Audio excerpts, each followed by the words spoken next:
और कांग्रेस के पोड़ैयाहाट विधायक प्रदीप यादव के ठिकानों समेत रांची में 12 जगहों पर परिवर्तन निदेशालय की टीम छापेमारी कर रही है।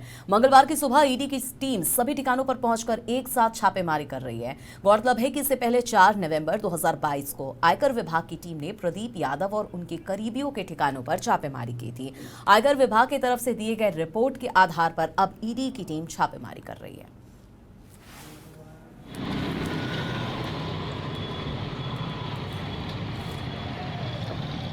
और इस पर ज्यादा जानकारी के लिए हमारे साथ संवाददाता राहुल बने हुए, उनका रुख करते हैं। राहुल, लगातार ईडी की जो दबिश है वो कई राजनीतिक पार्टी के नेताओं की ओर लगातार उनकी दबिश दिख रही है ईडी की, और इसी कड़ी में प्रदीप यादव के घर पे भी छापेमारी चल रही है। क्या जानकारी आपके पास?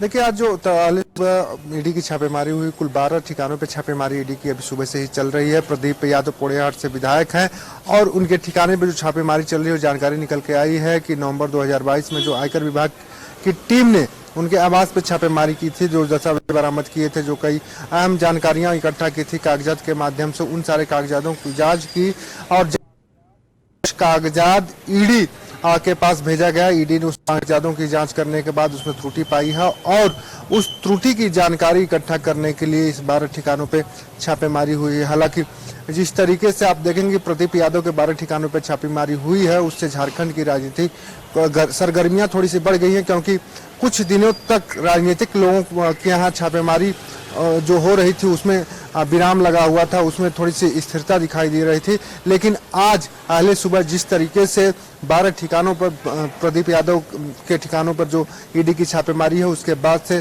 सरगर्मियां तेज हुई, तो एक तरह से हम कह सकते हैं कि अब नए खुलासे एक बार फिर ईडी करने की तैयारी में जुटी है। क्योंकि देखेंगे आप जिस तरीके से ईडी काम कर रही है और ईडी छापेमारी कर रही है, महीने दर महीने एक नए खुलासे होते हैं। कुछ दिनों तक ईडी शांत रहती है, लेकिन अचानक से एक बड़ा छापेमारी होती है और उसमें करोड़ करोड़ के घोटाले सामने आते हैं, करोड़ करोड़ के मनी लॉन्ड्रिंग की बातें सामने आती हैं। तो लेकिन अब देखना यह होगा कि आज की जो छापेमारी प्रदीप यादव की यहाँ हो रही है, 12 स्थानों पे ईडी की टीम लगातार सुबह से ही अभी तक जांच में जुटी हुई है।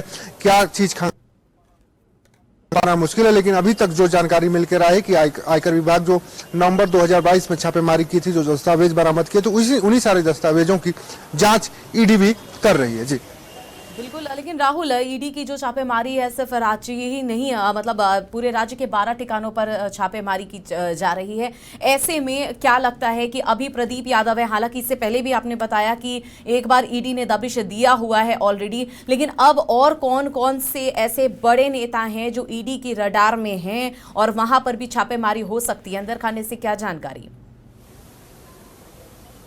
देखिए, अंदर खाने की जानकारी की बात करें तो इससे पहले ईडी ने समन भेजकर मुख्यमंत्री हेमंत सोरेन से पूछताछ कर चुकी है। उसके बाद आप देखेंगे इनकम टैक्स की जो छापेमारी नवंबर में हुई थी, प्रदीप यादव उनके साथ ही अनूप सिंह, जो वहां छापेमारी 2 दिनों तक लंबी छापेमारी अनूप सिंह विधायक के यहाँ चली थी और उसके बाद कई दस्तावेज हुए थे, उसमें 100 करोड़ से अधिक का जो लेन देन की बातें सामने आई थी। हालांकि अनूप सिंह ने मीडिया के सामने आकर कहा था कि ऐसी कोई बात नहीं है, हमें सिर्फ परेशान किया जा रहा है, हमें एक तरह से डराया धमकाया जा रहा है और हम जो भी काम है, जो भी संगठन चलता है, वो सारी पेपर, सारे कागजात है और इनकम टैक्स जो भी हम मांगना चाहते हैं हम देने के लिए तैयार है।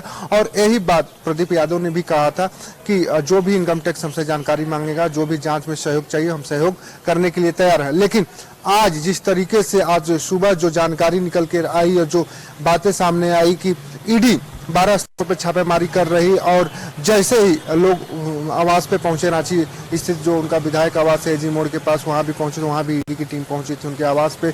जो गांव उनका है पोड़ैयाहाट में, वहां पे भी उनके जो ईडी की टीम पहुंची। गोड्डा के और अन्य स्थानों पर जो उनका आवास है या आना जाना जहाँ पे करते हैं, वहां पर भी छापेमारी चल रही। तो एक तरह से आप देखिएगा कि जिस तरीके से लोगों को उम्मीद नहीं थी, लोगों को इल्म नहीं था कि ईडी फिर दोबारा से छापेमारी कर सकती है, तो वो चीज आज होता दिखाई दे रहा है। क्योंकि इनकम टैक्स छापेमारी के बाद लोग ये सोचे थे कि टैक्स का मामला है और चीजें अब ठीक हो जाएगी, लेकिन अब ईडी इन सारी चीजों को टेक ओवर कर लिया है और ईडी इस पे छापेमारी कर जाए, इससे साफ हो गया है कि ईडी को कई अहम सबूत या कई अहम सुराग जो लगे हैं, जिसके बाद छापेमारी कर रही है। हालांकि अब देखने वाली बात होती है कि ईडी की जो छापेमारी होती है वो खत्म होती है तो क्या कुछ जानकारी निकलकर सामने आती है। जी, बहुत बहुत शुक्रिया राहुल आपका। तो इससे पहले 4 नवंबर 2022 को आईटी की बता दें विभाग ने टीम ने छापेमारी की थी और इसके बाद प्रदीप यादव और उनके कारोबारियों के ठिकाने पर लगातार छापेमारी सुबह से ही चल रही है। बताया जा रहा है कि कुल मिलाकर 12 ठिकानों पर ईडी लगातार दबिश दे रही है।